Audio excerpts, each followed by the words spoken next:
But now, we're in the kitchen, and we're gonna make sure you have a great week because we've got one heck of a dish for you. Yes, and the greatest thing about this dish is that you don't have to dirty every pot and pan in your kitchen. It's really easy to do. And here to show us how to make sweet and sour pork, which I'm looking forward to, is Ann Macey from AnnStableFor2.com. Good morning. We got lots of different cuts of pork here. Well, we maybe do. Just two, not too many. These two are both pork tenderloin, which is usually what I use when I'm making this particular recipe. But Geisler's this week has pork sirloin cutlets on sale. Oh. So I got those, and I have substituted them more than once, and it works just as well. But I love pork tenderloins because they go on sale a lot. It's great. You don't have to do much to them. It's almost like they're good to go. And it's a very lean cut of meat. But if you see, this one is already trimmed, and this one here has something called the silver skin. And I wanted to. It's not edible. It's like a tendon. No. You don't want to eat it. So Really? I wanted to show. No, this is. I've never trimmed my pork before. Do you eat yours? Oh yeah, you don't want this. So I want to show people how you do this. The easiest way to trim. Make a little hole right there and just cut it, and then you grab onto the tendon, and then just keep slicing it and slice this way. Sometimes I like to cheat and take my little scissors. That's not cheating, Ann. So it would be cheating if you went out to get this dish Just at the keep doing it so that, there you go. And then it just keeps, you just keep trimming it until it's all gone and it looks like this. Oh yeah, see, is that a little more of it right there? That is. Can I try this? Yeah, go right ahead. All right. It looks like fun, huh? Now, and the pork cutlets too, I've also trimmed these because I'm a little fussy. I don't like fighting with my food when I eat it. I like to put it in my mouth and have nothing on it that I'm not supposed to be eating. Oh, exactly.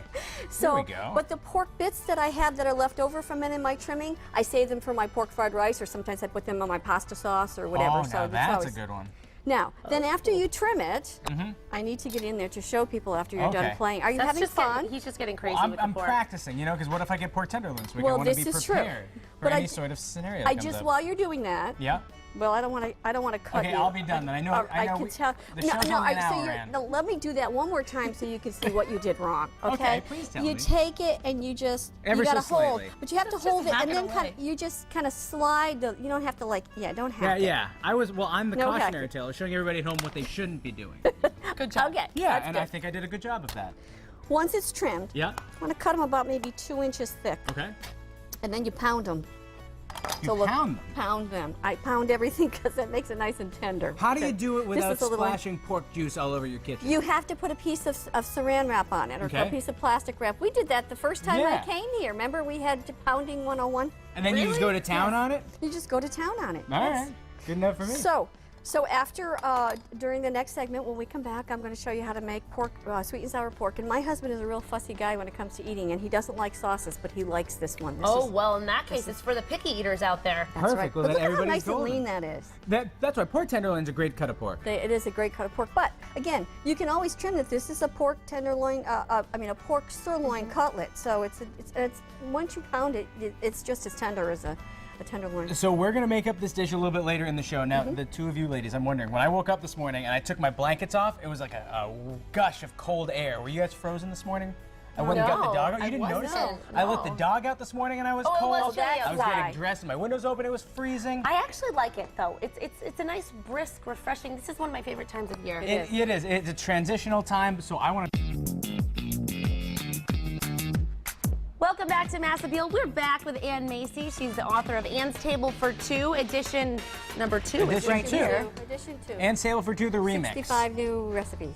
That's a lot of recipes. So we're looking at the book right now, and then the one that we're making today is sweet and sour pork. That's right.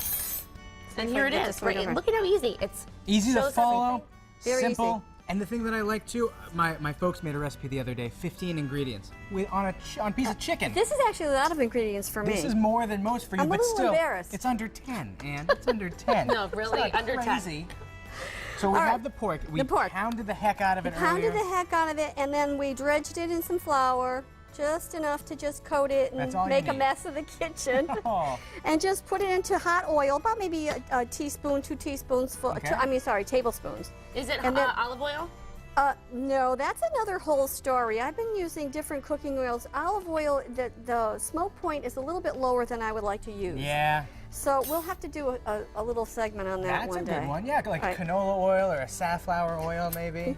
Now, I have been playing with this so that it would just be the right heat so I could sear it on both sides. And as you can see, I had to judge it right. Well, it'll get there. But in the meantime, you make the sweet and sour sauce, but yours is slightly different than most. Tell us about it. Well, I will. Hold on. Let me just say this. I'm going to sear it on each side. Just sear it on each side. And then just turn it over once it's a little bit brown on this on the. So just a little bit. Just a little bit. And then turn it over. Then we do this, okay? This is the sauce. Now, this pot, by the way, was adapted from a recipe that I had 100 years ago. I don't know who gave it to me. It was you look great. Chicken. Yes, it's getting more expensive, more time consuming. Ooh. So we have some. What is this, Russian dressing here? This is dark Russian dressing. It's a third of a cup of dark Russian dressing. Okay, so we have dark. Oh, I moved it. A tablespoon of soy sauce. Over here. And Geisler's? And that's of course that's the Geisler's, the brand. And you can use either the reduced salt one or whatever. I use the regular one. And then you have any kind of jelly. I always have black raspberry jelly, a tablespoon of that. Okay. And then I always take my onion soup mix. No way. Yes, and I like to put it in the food processor and make it like a powder. Onion powder mix. Right. The thought of these 4 ingredients together, I just cannot. I can't figure it out. Oh, well, wait till you taste it. It's a teaspoon of that, okay? Okay, onion soup. Some ginger. Then a half a teaspoon of chopped garlic or mince or whatever. And then this is ginger. You can use, real ginger. You can just grate a little bit of real ginger in. I did use it. I actually did use it, but I don't have any more. So, okay. So, all right. So we did that. We seared those on both sides and everything, and then we just pour the sauce in over it. Okay. That's it. That's all we do. This is a 10-minute meal. I love it. Well, it takes about 6 to 8 minutes to cook on one side, and then maybe 6 to 8 minutes on the other. You're going to cover it. Of course, you're going to turn it down. Oh, it smells good. It smells really good. Wow. And I'm going to show you what it looks like. This is what it comes out like. Now, we let it cook down a little bit, or just till it's done? No, you just, about 6 to 8 minutes on one side, turn it over, and then 6 to 8 minutes on the other side until it's cooked. Now, here's the thing about pork. Yeah. It's very, okay, that's very hot. We don't Okay, we'll move, we'll move it anywhere, yeah. Watch, I almost burnt you. Oh, it's okay. Okay. Pork, the pigs are now, they're being raised differently. They're a cleaner environment. It used to be that they wanted you to cook it to 160 degrees as an internal temperature. Now it's like 145.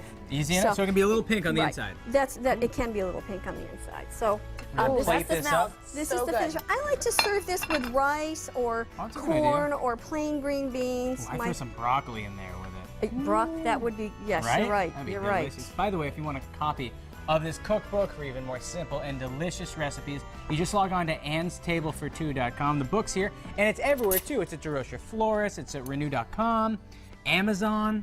You gave me this to try it, right? I did. Not just to look cool. With Right. okay, Speaking of DeRocher, I want to thank our